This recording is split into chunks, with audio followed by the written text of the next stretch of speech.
Escúchame, Espinosa, estoy nervioso. Aparte de porque es nuestro segundo programa en vivo, porque me estoy metiendo en la boca del lobo, tío. ¿Por qué? Estamos en un festival de fantasía, ¿verdad? Correcto. Mucha gente aquí amante de la ciencia ficción y todos estos... De las películas en general. Sí, del cine. Vamos a hablar de películas. Sí. No solo en Mindfax, sino toda la tarde-noche con el resto de los compañeros que vienen a hacer podcast. Y un poco de los 80, además. También de los 80. Van a salir un montón de títulos. Sí. Podemos apostar a que no he visto ninguno. Vamos, lo tengo clarísimo. Ya, entonces... Entre 0 y... Hombre, alguna vamos a hablar de Star Wars. Alguna no prometo nada, ¿vale? Creedme como soy, lo siento. Quiero decir, soy el rarito del sitio friki, ¿vale? Soy yo. El menos friki. El menos friki de todos los friki. Entonces, yo espero que os lo paséis bien aquí en Fuenlabrada, en el Festival de Fantasía, con Mindfax y con todos los compañeros, pero lo mío va aparte. Entonces, si queréis aplaudir ahora a mis compañeros, podéis y arrancamos Mindfax, ¿vale? Debéis aplaudir a mis compañeros, que se lo han ganado, hombre. Por favor. Buscamos los límites de la ciencia, el futuro de la tecnología, el alcance de la mente humana. Esto es Mindfax. Bienvenidos a Mindfax, donde cada semana buscamos los límites de la ciencia, de la tecnología y de lo friki que puede llegar a ser este programa.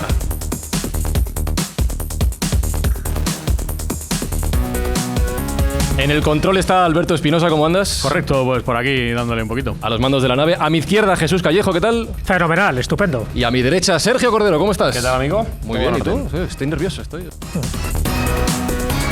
Os quiero contar una cosa por si no nos conocéis, algunos de los que estáis aquí no lo sabéis. Este programa se hace con fines solidarios, ¿vale? Todas las semanas, el dinero que recaudamos con los anuncios que ponemos va donado a una buena causa, que en estos momentos está siendo, Sergio. Sí, en esta temporada lo que estamos haciendo es echar una mano donde más falta hace y actualmente, por desgracia, es en Ucrania, con lo cual todo lo que se recaude con las escuchas de este podcast va a ir donado a la ONG del chef José Andrés, World Central Kitchen, para que eche una mano a aquella gente que le hace más falta. Y desde Fuenlabrada mandamos un aplauso, un abrazo y una mano para esa gente que lo está necesitando. Y sin más, vamos a arrancar. Hoy, aquí, en el Festival de Fantasía de Fuenlabrada, en Mindfax, hablamos de inventos que adelantó la ciencia ficción.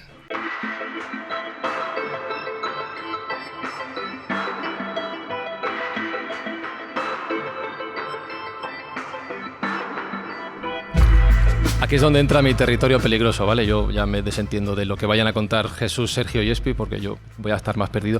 La ciencia ficción, voy a hacer la típica pregunta genérica de cuando no tienes ni idea, ¿vale? La ciencia ficción ha adelantado muchas cosas, ¿verdad? Es como las ciencias, adelantan una barbaridad. ¿Verdad? Sí. Que ya parecía eso en una zarzuela y todo. Bueno, la ciencia ficción yo creo que no engaña el nombre. Es ciencia y más bien prospectiva, porque cuando hablamos de los adelantos tecnológicos, de los adelantos que la ciencia pues nos va a aportar, sobre todo para mejorar la salud. Es verdad que también luego en la ciencia ficción hay muchas ucronías y muchas distopías, pero bueno, vamos a pensar en esa ciencia ficción que es positiva para que el género humano, primero, no se autodestruya y luego genere calidad de vida. Y en ese sentido es verdad que los grandes acontecimientos, ¿no?, las grandes innovaciones tecnológicas, la ciencia ficción no las llegó a ver, fue bastante miope. Luego hablaremos de casos excepcionales, como puede ser Internet, ¿no? Que Internet no lo llegó a ver, pero bueno, sí hay algún ejemplo que podemos esgrimir y casi siempre está Julio Verne por medio. ¿Por qué Julio Verne? Porque a pesar de lo que se ha dicho muchas veces de Julio Verne, de que era un hombre que no viajaba nunca, que siempre estaba escribiendo y que prácticamente no se enteraba de la misa a la media, todo lo contrario, era un hombre muy viajado, se leía todos los periódicos y lo que él hacía era un cálculo más o menos de probabilidades, igual que hacía también otros escritores menos conocidos, de lo que podía acontecer. Y lo que podía acontecer, en muchos de los casos, prácticamente acertó. Prácticamente casi todas las novelas que él escribió, menos Viaje al centro de la Tierra, que ahí todavía no se ha cumplido, no ha llegado todavía ese momento. En muchas de las cosas sí acertó. ¿Por qué? Tenía información privilegiada, era un hombre muy documentado y a los que les gusta también no solo la ciencia ficción, sino también el mundo esotérico, él formaba parte de una sociedad secreta, la sociedad angélica, la sociedad de la niebla, donde se juntaba con otros cuantos frikis del momento en el siglo XIX y, por supuesto, compartían... ¿En el siglo XIX ya había frikis? Sí, la palabra friki no existía como tal, pero está claro que tenían unos intereses comunes. Y a partir de ahí surgen novelas de ciencia ficción, incluso surgen novelas de terror. Por ejemplo, si hablamos de la sociedad de la Golden Dawn, ¿no? y surgen pues muchos de los acontecimientos que luego el futuro dio la razón o quitó la razón. Ahora vamos a hablar de lo que realmente acertaron, de los que no acertaron, pues ahí se ha quedado en el olvido, ¿no? Pero hay cosas, cuando se hablaba del año 2000, en aquella época, el año 2000, ¿te acuerdas que se Era decía, bueno, el año maravilloso. 2000, ya estaremos en Marte, los coches serán voladores? Yo nunca entendí por qué siempre nos vestían de papel albal.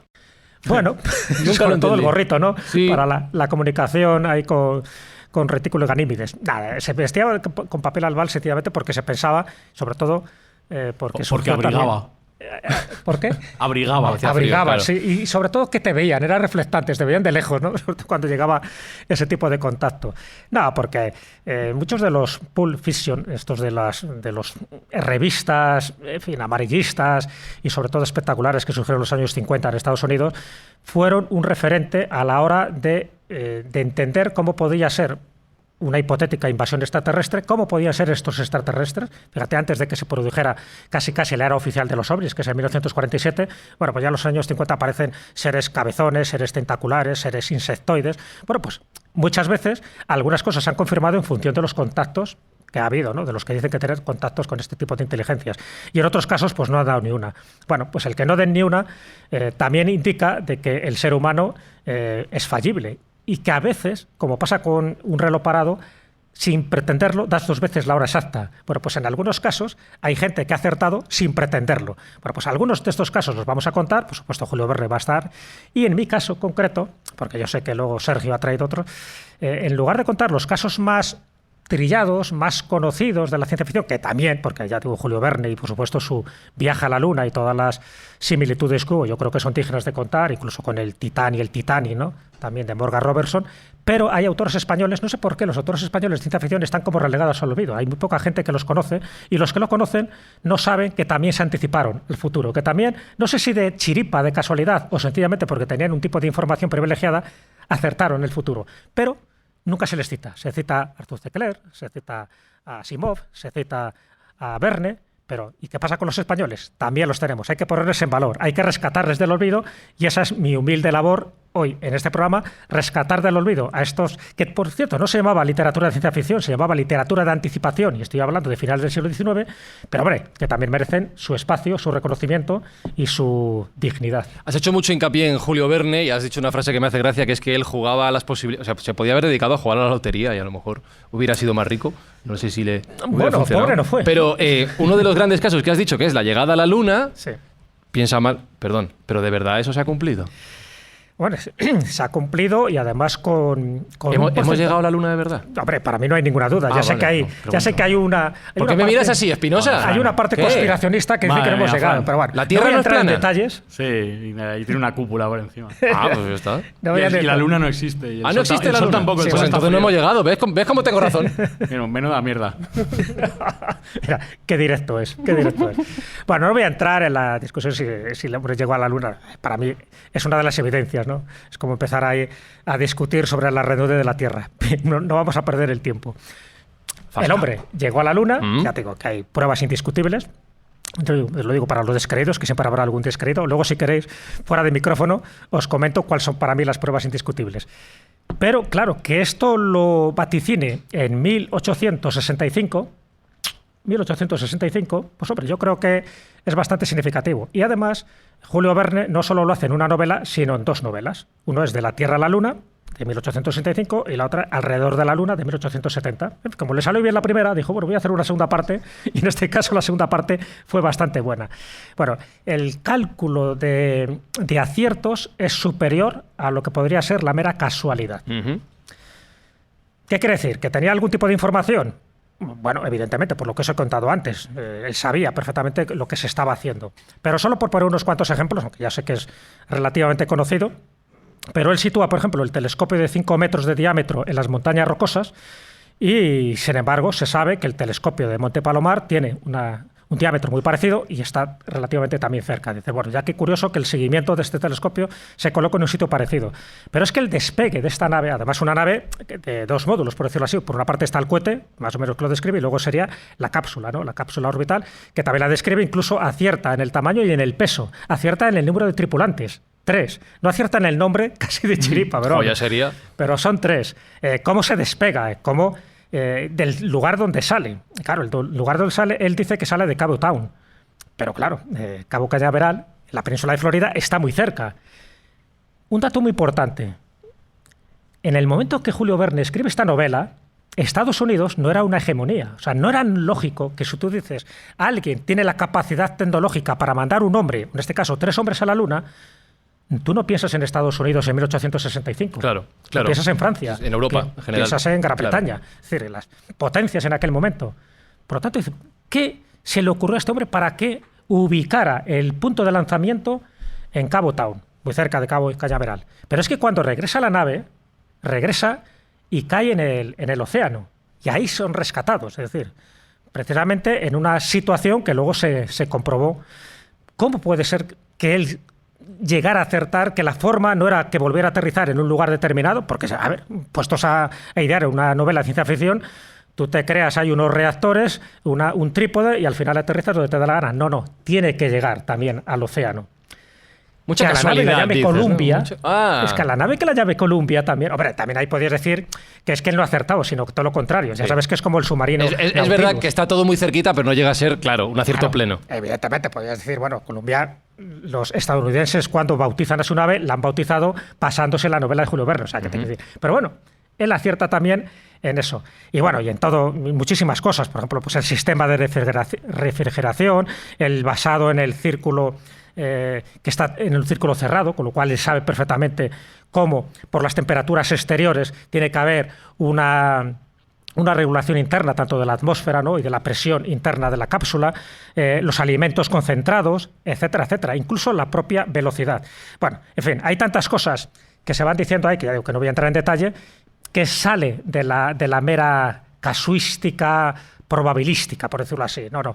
Ahí él acertó de una forma radical, igual que pasó con el caso de Morgan Robertson, que tampoco voy a entrar en detalle, cuando él escribe esa novela, ¿no?, del Titán, y que luego se confirma casi por punto, cuando en 1912 se hunde el Titanic, en el mismo lugar, casi con el mismo número de víctimas, un barco que tiene una eslora muy similar, en fin, con también que faltaban barcos o botes salvavidas, y por lo tanto se produjo una mayor mortandad. ¿Cómo podría saber Morgan Robertson?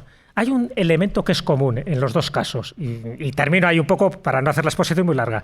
También Morgan Robertson estaba interesado en las ciencias ocultas. También tenía un tipo de información, vamos a llamarla heterodoxa. Es decir, hay una información ortodoxa, la académica, la oficial, pero luego hay otro tipo de información que este tipo de autores, y no solo me estoy refiriendo a escritores, sino también estoy hablando de músicos y pintores de aquel momento. De hecho, finales del siglo XIX y principios del siglo XX es cuando hay una especie de revolución artística y empiezan a saltar casi pues, las grandes revoluciones artísticas, tanto en música como en pintura como en literatura. Precisamente vanguardistas y casi todos basados en este tipo de información, vamos a llamarla esotérica. Es el momento también del espiritismo, es el momento de las sociedades secretas que hay en Francia y en Estados Unidos y también en Inglaterra.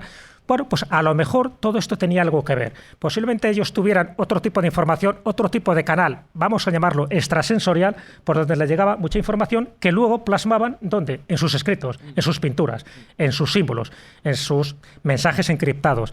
Bueno, son dos ejemplos de los muchos que os podría decir, y luego si queréis os cuento algunos ejemplos españoles menos conocidos, pero que yo creo que también es interesante conocer. Sí, fíjate que como nos hemos ido al espacio, Sergio ha dicho una cosa, Jesús, que me ha parecido muy interesante, que no es ya que la ciencia ficción adelantara nuevos inventos, nuevas aportaciones, sino que inspirase, por ejemplo, con el caso del nombre de Columbia, fuera quien crease algunas ideas que luego podían desarrollar en realidad los propios científicos. Y el espacio, sin duda, es uno de los sitios que la ciencia ficción ha explorado con mayor ahínco. Claramente, al final ciencia ficción y ciencia se retroalimentan. La ciencia ficción toma como ejemplo a la ciencia y viceversa. Muchas veces anticipa lo que va a ser la ciencia posterior. Con lo cual, bueno, cuando uno tiene que condensar 120 años de ciencia ficción en el cine en 20 minutos que nos quedan, pues le apremia un poco el tiempo, pero vamos a hacer lo posible y lo imposible. Si tenemos que hablar del espacio, que es una gran meta para la humanidad, una de las películas más importantes, sin duda alguna, es 2001. 2001, que viene de una novela de Arthur C. Clarke. Arthur C. Clarke es uno de los autores de ciencia ficción más importantes de todos los tiempos, un absoluto visionario. En 1945 él ya había teorizado cómo podrían ser los satélites geoestacionarios, es decir, se anticipó en más de una década cómo podrían ser esas comunicaciones por satélite. Y bueno, pues fruto de esa imaginación surge esta novela que Stanley Kubrick lleva al celuloide. Una de las películas más trascendentes a nivel de ciencia ficción de todos los tiempos, si no la más. Y bueno, con una anticipación brutal, un poco pasada de frenada, hay que decir, porque bueno, el 2001 ahora veremos. Me miras a mí como buscando que te reafirme. Sí, bueno, ahora lo vamos a comentar. Vale. No, 2001 escucha, debería estar en el. No lo has visto, Fran. Pero me preguntes cosas que no quieres saber, Espi, por favor. Debería estar en, que de verdad, en la Es que retina de es cualquiera. la vergüenza. ¿Qué pareces nuevo, tío? Comunicación me van audiovisual. a pegar. Comunicación audiovisual. Me van a pegar. Tirarle latas o algo, joder. Bueno, es que pasa mucho tiempo escuchando podcast y poco viendo cine. Entonces, Joder, pero ha tenido 30 y no sé cuántos años, tío. Bueno, esta noche se pone cuando llegue a casa. Dame tiempo. Pues como digo, 2001 es una película tremenda, a mí me parece espectacular y sin duda alguna marcó un hito, un antes y un después en la ciencia ficción. Pero como estamos enfocando en qué cosas se hizo bien y qué cosas se hizo mal en la ciencia ficción, vamos a dar un pequeño repaso a las cosas que se anticiparon en 2001 y que fueron ciertas, porque veremos que también hay muchos que no fueron ciertas. Podemos empezar, por ejemplo, con esto que estamos viendo en imagen, que es alguien que está mirando una tableta. Tened en cuenta que estamos hablando del año 1968.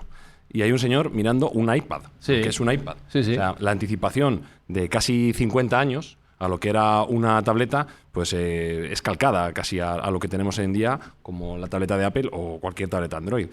Un ejercicio de imaginación bastante importante que luego, como decía Jesús, tenía algunas carencias, porque la tableta que se inventó en 2001, como también se inventó en Star Trek, podía recopilar cualquier información de cualquier periódico o cualquier medio, pero no era instantánea. Es decir, esa tableta no tenía internet. Algo que para nosotros es un poco extraño. Se actualizaba cada hora. Cada hora, como el teletexto. más o menos. Vale. Algo así. O sea, cada X tiempo refrescabas la tableta y podías ver vídeos y podías ver periódicos e imágenes, pero no era en tiempo real.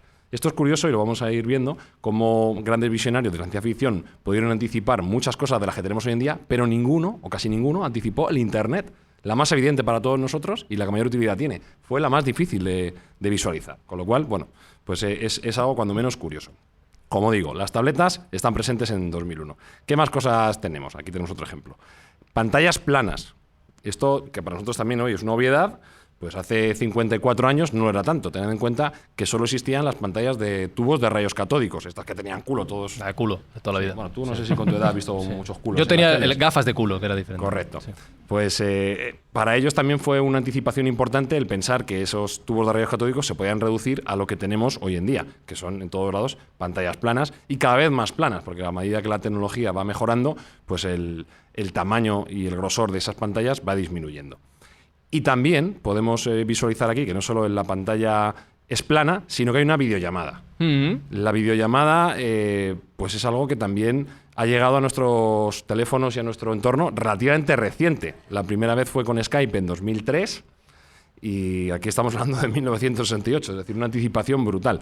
Incluso diría que la globalización de la videollamada fue bien con WhatsApp, cuando introdujo la videollamada, o bien con FaceTime, en el caso de Apple. Y estamos hablando de aproximadamente el año 2010. Con lo cual vemos otra vez que no era tan sencillo anticipar cómo se iba a realizar esa videollamada, esa comunicación bidireccional con vídeo, que por supuesto pues estaba solo al alcance de las mejores mentes. Pero una cosa es ya, Sergio, ya que he hablado de Julio Verne, voy a seguir con Julio Verne para que veas que también tómame la iniciativa, esas claro que videollamadas o videoconferencias ya también las pronosticó, no en un libro, sino en un artículo. Él publicó un artículo en un periódico francés, estamos hablando de los años 70, del siglo XIX, y ese artículo se llamaba Cosas que van a ocurrir en el año 2889. Adiós. Bueno, pues, se pasó un poco de frenada. Él hablaba, sí, se pasó un pelín. Bueno, ya puestos a exagerar. Total, A ver, ¿qué dijo? Como no lo iba a ver, tampoco le iban a correr a gorrazos.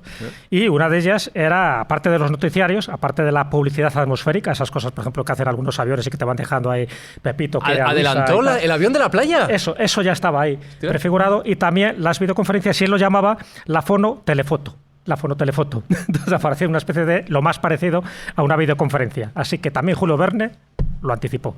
Puedes seguir, Sergio. Bueno, Julio Verne lo va a hacer todo. Yo, si en cada momento que quiera hablar, Jesús me puede cortar porque como juega con ventaja, que él lleva la parte clásica, siempre va a tener algo antes que lo mío. Pero bueno, vamos a intentar llevarnos en paz. Videollamadas, pantallas planas, tabletas. De momento 2001 no iba mal. Siguiente cosa muy interesante que anticipó. Lo que llamaron ellos la inteligencia de la máquina. Lo que nosotros entendemos como inteligencia artificial. Esta foto que tenéis aquí es de HAL 9000. HAL 9000 es el ordenador de a bordo de la nave que lleva en 2001 a Dave, que van vía Júpiter si no recuerdo mal, Y es un avance importantísimo también al respecto del año 1968. Primero, porque se podía controlar por la voz. El control por voz de dispositivos acaba de llegar hace 4 días a nuestro entorno. Realmente hemos hablado con Siri desde hace 5 o 6 años, y Alexa y OK Google, poco más. Pues en el año 1968 ya se intuía que podía haber una interfaz hombre-máquina vía voz, vía hablada. Y a mayores, HAL 9000 tenía la capacidad de discernir por sí mismo y tomar decisiones. Y los que habéis visto la película, que espero que seáis todos en esta sala, por favor, sabéis por favor. que... Todos menos Fran. Por favor. Todos menos Fran. Dejad ya de ciertas cosas. Sabéis que no acaba del todo bien el asunto. O sea, que toma decisiones demasiado por su No le cuenta. hagas HAL spoiler 9000. al chaval, joder. Bueno, aquí hay que hacer como comentario también Sí, que sí, la voy a ver. La empresa más importante de informática de aquel momento era IBM, y tanto Kubrick como C. Clarke hablaron con IBM para ver si era posible incluirles dentro de la película. Cuando IBM descubrió que HAL no tenía unas intenciones muy benévolas para con la tripulación, se negó absolutamente a que su logo apareciese dentro de la película por las consecuencias que podía tener a nivel de marketing. Entonces, lo que tuvieron que hacer fue cambiar esas letras de IBM por HAL, que ni más ni menos que es una letra menos de IBM. Si restamos una letra a IBM, nos queda HAL. Ay, mi madre. No Qué bien tirado, tío. No me había caído en Sí, eso. lo hicieron así, tampoco se complicaron mucho la vida, quitar una letra y a funcionar. Claro. Bueno, también si veis la imagen de HAL, en lugar de ser azul, luego IBM es roja, ¿vale? También para intentar evitar problemas con IBM, que como digo, era no solo la mayor empresa, sino casi la única de informática en aquel momento. Entonces, la inteligencia artificial es una de las premisas más interesantes que propone 2001, entre las muchas. Por supuesto, daría para programa y para temporada los patinazos que tuvo 2001. Hay una cosa que sí que anticipó interesantemente, y es que fue la llegada a la Luna. En 2001 había una base lunar, y además ese tipo de tránsito estaba muy bien conceptuado. También es cierto que solo se realizó un año antes de la llegada del Apolo 11 a la Luna, con lo cual, bueno, pues tenían cierta ventaja. Pero como patinazos no tenemos estaciones espaciales como las que se ven en la película, no hemos llegado a Júpiter, no hemos encontrado extraterrestres, Ni el monolito ni nada. ni tío. hay monolitos por ahí desperdigados por el universo que sepamos de momento. Entonces, bueno, estamos enfocándonos en los aciertos y no en los errores, y en ese aspecto hay que decir que, como bien decía Jesús, Julio Verne era una persona muy ilustrada y que estaba bien rodeado de gente que sabía cómo iba a ir el futuro. El caso de 2001, con Arthur C. Clarke, que era una de las mentes más preclaras de su entorno, y Marvin Minsky, que fue un visionario a nivel de inteligencia artificial, bueno, pues influyeron en que esa película tuviera un pozo científico bastante elevado y un nivel de acierto brutal. Por ejemplo, a nivel también de anécdota, Kubrick se empeñó en que todas las escenas que hubiese espacio no hubiese sonido. Lo Claro, cual era claro, muy una, lógico. una visión también científica bastante elevada, a la cual no estábamos o no estaban acostumbrados en aquel momento, para ser más fiel todavía a lo que es la ciencia real.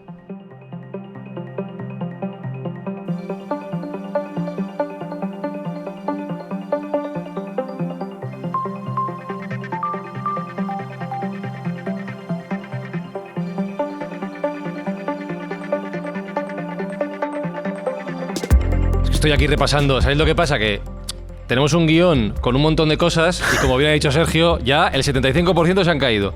Entonces estoy mirando un poquito. Y hay un punto, Jesús, de los que has propuesto que me llama la atención por evidente, pero me hace cierta gracia, que se llama Frankenstein y los trasplantes.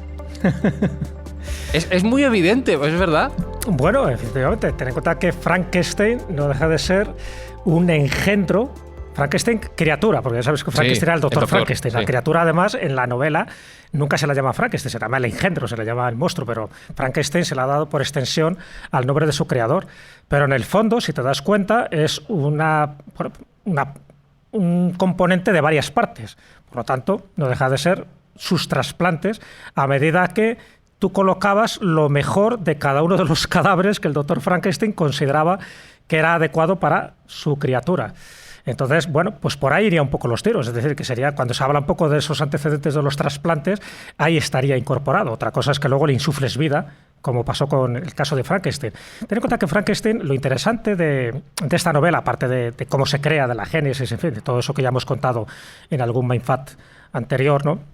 Además del famoso año sin verano, ¿no? De 1816, lo que genera esa criatura es precisamente la electricidad. O sea, la electricidad, en lo que es la novela de ciencia ficción o la novela de anticipación, dio un vuelco general. Hubo como 2 acontecimientos en el siglo XIX que propiciaron que la imaginación se disparara.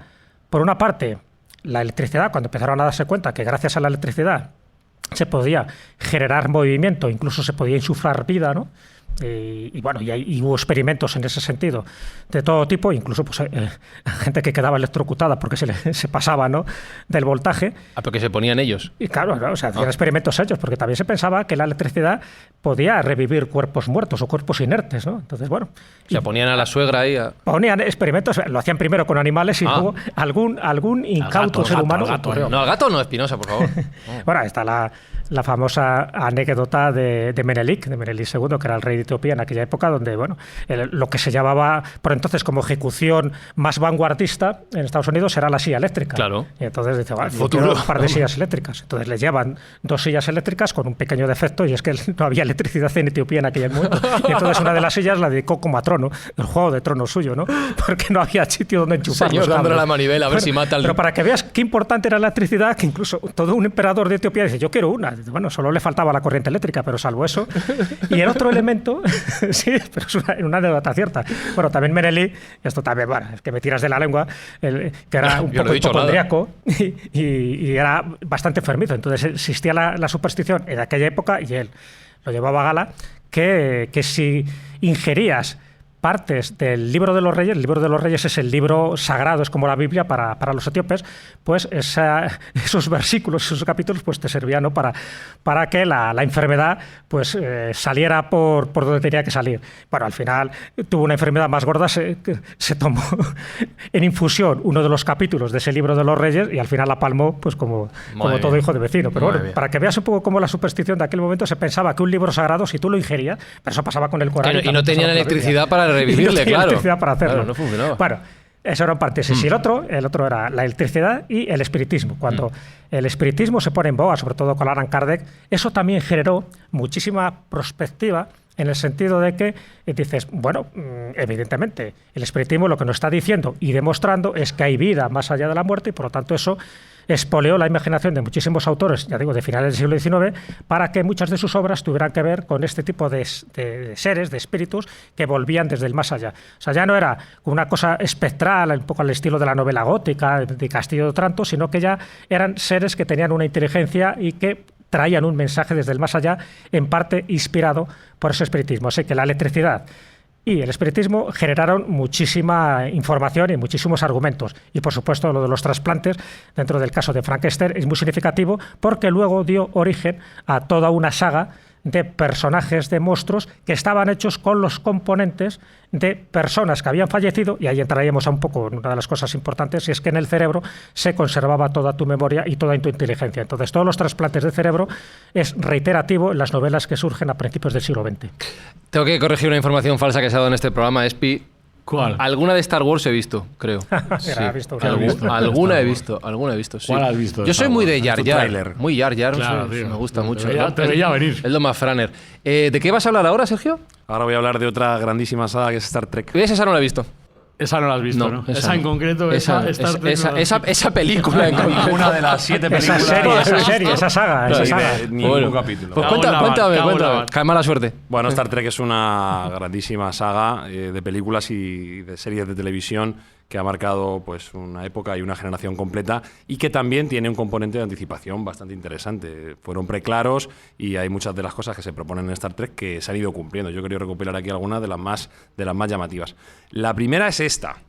¿Los jerseys de colores? No. Ah, perdón. La diversidad. El pijama. Esto hasta hace bien poquito en Bueno, hay que describir la imagen. No era tan común. Pero describe por qué hablas de la diversidad para Pues la gente hay que esté escuchando. Gente asiática, gente de color, mujeres, caucásicos, hay de todo. Hay hasta un androide por haber, o sea... Con lo cual, no era tan común hasta hace bien poco, que ahora con el espíritu woke, pues cada vez lo estamos viendo más, pero para una serie y una película de los años 70 no era tan común. Con lo cual, bueno, aquí fueron pioneros. Un punto para Star Trek. Lo siguiente, el comunicador. El tricorder, tío, el tricorder. Claro, sí. hombre. Vale, pues aquí vemos que ya hay un concepto claro que nos recuerda a algo. ¿Y a qué nos recuerda esto? Pues evidentemente al teléfono móvil como llaman los americanos, de clamshell, ¿no? Al plegable. Al plegable, al StarTAC. Motorola reconoció que para el diseño de su StarTAC, este móvil de concha, como se llama también, se basaron en ese tricorder, en ese comunicador por parte de Star Trek, con lo cual, pues también lo que hablábamos antes, la ciencia ficción retroalimenta a la ciencia real, a la tecnología real. Muchas veces no sabemos qué fue primero, si el huevo o la gallina, ¿no? Tenemos también el Bluetooth. Ah, mira. El pinganillo Bluetooth. Pues que en Star Trek también se veía en varias ocasiones y en varios capítulos donde tenían una serie de llamadas y ellos podían atenderlas a través de la oreja y solo lo escuchaba el interlocutor que quería. Y bueno, pues lo hemos tenido y lo hemos sufrido en muchas ocasiones, cada vez se ve menos, pero se sigue viendo, ¿no? Este tipo de interfonos y este tipo de intercomunicadores. Y ya podemos pasar, si quieres, a lo gordo. Sí. A lo gordo. Luego, ya para la gente que no venga aquí al festival, sino que escuche, Carlos Canales, que vendrá después a hacer la escóbula de la brújula, está toda la tarde diciendo: nadie va a hablar de... Sí, Blade Runner. ¿Blade Runner? Blade Runner, para mí la mejor película de ciencia ficción de todos los tiempos, para mucha gente también. Una de las mejores bandas sonoras, si no la mejor también. La banda sonora de Vangelis es absolutamente Increíble. brutal. Está ambientada en el año 2019. Ridley Scott hizo una obra maestra, además con diferentes ediciones y diferentes cortes, que cada uno tiene su punto interesante. Si bien es cierto que a nivel de anticipación no es una de las mejores películas, porque como vamos a ver, pues falló en bastantes cosas. Hay coches voladores que no tenemos, hay replicantes o androides que no tenemos. Lo más cercano que tenemos pues es Alexa o Google o el Roomba. O Carlos Canales. También, Carlos Canales también podría valer. Pero Blade Runner sí hay algunas cosas que hizo bien y vamos a ver que hay una parte también inquietante dentro de Blade Runner, ¿no? Aquí esto es una de las imágenes y una de las cosas que se anticipó. En esta imagen se pueden ver dos cosas. La imagen es un panel gigante de LEDs donde se puede ver en la película vídeo. Esto es una foto, evidentemente está estático. Esto en el año 1982, cuando se hace la película, no era común y hoy en día lo tenemos en Times Square, lo tenemos en Shibuya, lo tenemos incluso en la Gran Vía. En Gran Vía. Paneles gigantes de LED donde se va proyectando vídeo. Otra de las cosas que anticipó también Blade Runner es el cambio climático. En Blade Runner está en todo momento lloviendo, en todo momento oscuro y en todo momento hay una neblina y hay un entorno bastante malo para la vida, y esto lo estamos sufriendo, y estas últimas semanas en Madrid hemos podido ver también esa calima y ese cambio climático que estamos notando, que bueno, pues de pronto llueve, como nieva, como hace un sol tremendo o un calor insoportable. Pero si decía que Blade Runner no se caracteriza por haber hecho muchos aciertos, sí que se caracteriza por una cosa que llaman los expertos la maldición de Blade Runner. ¿En qué consiste eso? La maldición de Blade Runner consiste en que todas las empresas que se imaginaron en Blade Runner como punteras han desaparecido. ¿Por ejemplo? Por ejemplo, en esta imagen, Panam. Sí, suena viejuno ya. La Panam o era en su momento, la compañía aérea americana más importante, bancarrota. Ajá, bien. Pero es que tenemos varias más. Detrás de Deckard vemos aquí Atari, marca mítica de videojuegos, la pionera en el entretenimiento en casa, que se fue a la bancarrota al poco tiempo también de estrenarse la película. Tenemos muchos más ejemplos. Por ejemplo, bueno, aquí volvemos a ver a Panam. Alberto conocerá COS. No, tío, no tengo ni idea. Pues fíjate si la ha ido mal. COS era la compañía más importante de auriculares en los años 80. Fue fatal. Pero sin embargo, fijaos que ellos iban mostrando aquellas marcas que consideraban que eran las más punteras. Solo se salva una de todas las que salió en Blade Runner y estuvo a punto de irse al hoyo. A ver, ¿cuál? Es Coca-Cola. Coca-Cola En el año 1975 saca la New Coke. Ah, claro. Con una nueva fórmula revolucionaria que estuvo a punto de tumbar la compañía. Y es la única de las que ha salido en Blade Runner que se ha salvado, digamos, de esa maldición. Qué fuerte, tío, esto. Bueno, hay otra pequeña maldición dentro de esa infrahistoria que tiene también Blade Runner, y es, tú lo has dicho, está basada en el 2019. Sí. El replicante, el actor que hace Ruth Hauer, en el de replicante, ¿cuándo muere? Ay, Dios. 2019. 2019. O sea, está basada cronológicamente en el 2019, él muere cuando dice he visto cosas que no creería, y justo quién le iba a decir que su destino le tenía reservado. ¿De qué me suena esa frase? He visto cosas que no creería. ¿De qué me suena esa frase a mí? ¿Alguien ha escrito un libro? No sé, tío, algo me suena. Os suena, ¿no? Os suena viejo. Un señor o algo que ha escrito un libro. Por cierto, el señor que escribe libros, nos quedan 5 minutos y no quiero que nos despidamos sin que nos digas inventos que anticiparon autores españoles, que eso sí que me parece muy curioso, porque aquí también hemos imaginado mucho.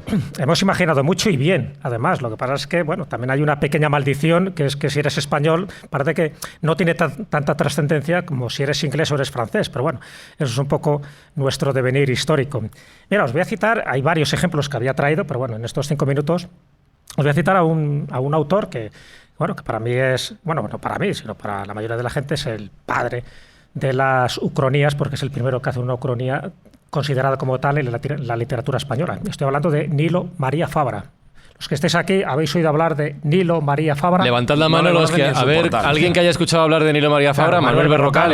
Que hace trampa porque está todo el día con Jesús. Pues Nilo María Fabra, que por cierto es el padre de un poeta que también se llamaba Nilo Fabra, era un autor catalán, nacido en Blanes, en Girona, y estamos hablando de un autor que nació en 1843 y que muere en 1903. Quiere decir que todas sus novelas se escribieron, para que os hagáis una idea, más o menos a finales del siglo XIX. Bueno, ¿qué anticipó en sus novelas, aparte de hacer estas ucronías y alguna distopía que otra? Pues entre otras cosas, por ejemplo, el televisor. El televisor, que no lo llamaba así, evidentemente, sino que lo llamaba el telefonoteidiscopio. Me gustan mucho los nombres complicados que le ponían a esas cosas. Bueno, pero fíjate que buscaban fotodeiscopio, o sea, que un poco como intentando asimilar ciertas palabras técnicas, juntándolas todas para decir, bueno, más o menos lo que se parece ver unas imágenes a distancia, ¿no?, en una pantalla, televisor. El tren de alta velocidad, por ejemplo. El AVE.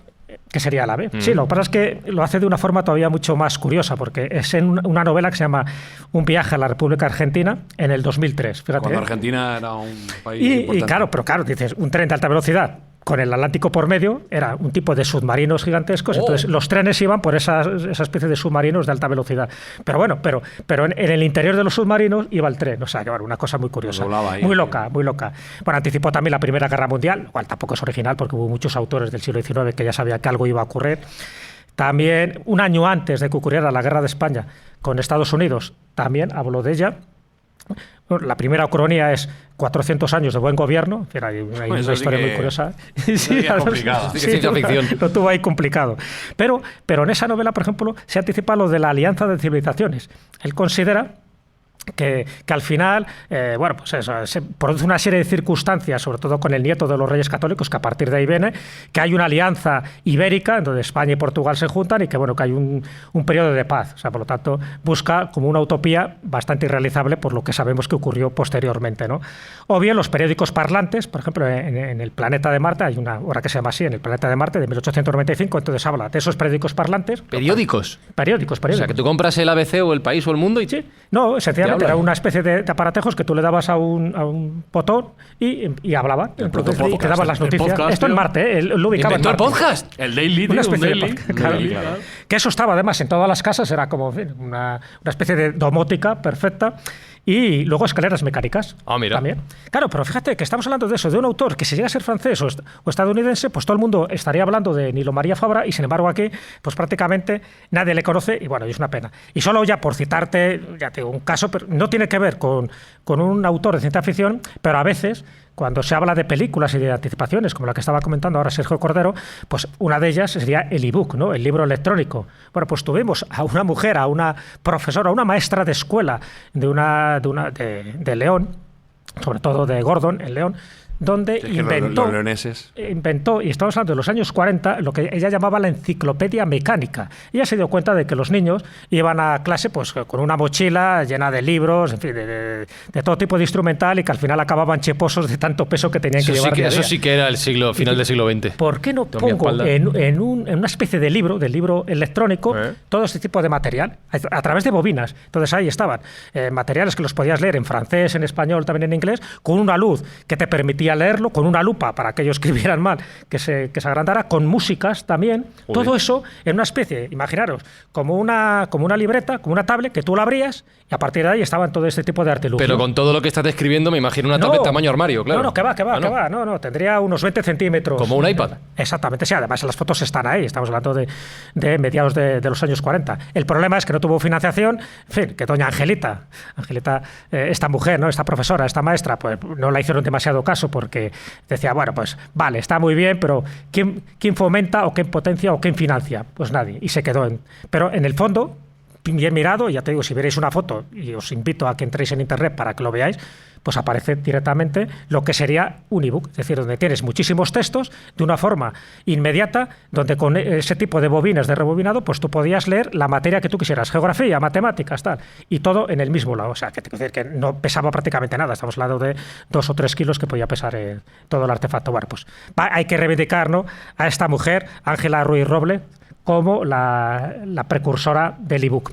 Lo digo, ella no escribió una novela, pero bueno, ya que estamos hablando de anticipaciones, pues vamos a poner en valor a estos dos hombres, a este hombre y a esta mujer. Yo iba a decir adiós, pero Sergio quiere añadir algo más. No, claro, es que una de las anticipaciones más interesantes de la ciencia ficción la vemos consignada en la película Akira, de Kazuhiro Otomo. Bueno, la película y el manga. Obra maestra y obra cumbre dentro de la estética japonesa y del manga y del anime. El manga es del año 1982, Kazuhiro Otomo. Bueno, es un Tokio postapocalíptico después de una teórica guerra atómica, etcétera. Pero tiene una de las predicciones más curiosas, con doble además giro, que no podíamos dejar de traerla. Akira tiene desarrollo en el año 2020. En el año 2020, mal año. En el año 1982, Katsuhiro Otomo predijo que en el año 2020 en Neo-Tokio se iban a celebrar unos Juegos Olímpicos. ¿Y a quién dieron en el año 2020 los Juegos Olímpicos? A Tokio. A Tokio. Pero es que eso no es todo. Es que dentro de la película, y en este fotograma lo estamos viendo, para los oyentes que no hablen japonés, que serán pocos, les traduzco, quedan 147 días para que lleguen los Juegos Olímpicos. Y debajo hay un graffiti, una pintada, que dice, canceladlos. Ay, mi madre. Y la presión popular canceló los Juegos Olímpicos de Tokio 2020 y los llevó a 2021. Con lo cual, no solo Otomo se anticipó a esos Juegos Olímpicos de 2020, sino que anticipó también que se iban a cancelar un año, y además el propio manga se desarrolla por una pseudopandemia que fue lo que hacía que la gente no quisiera celebrarlos. O sea, que dentro del combo de anticipación está los Juegos Olímpicos, el retraso de un año y la pandemia del COVID-19.